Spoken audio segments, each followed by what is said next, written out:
All right, so this is going to be a one-take wonder, really. We're welding these pipes up. We've already done the bottom. There's a look at the top caps.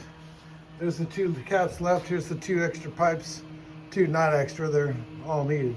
These are the front pipes for the property fence we're building. I'm going to set you all in the thing here and let you watch the whole process. Hopefully we can get it all in there. Sit you all in here. So you gotta go this way. Clamp this down. Give it a little tilt.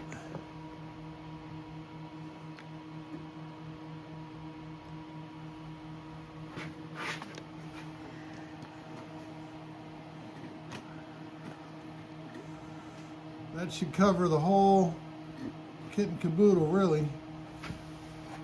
Go around the welder. And we're holding up on gas.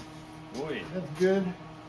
So these pipes are probably at least 100 pounds. It's something. They got to be 100 pounds. Yep. So go ahead and pull that out. We've got some casters set up here. Alright, can you pull back a little with the ground yet? We're just on the bed of the trash trailer here. We're get the cap. So these caps come with a little coating on them, which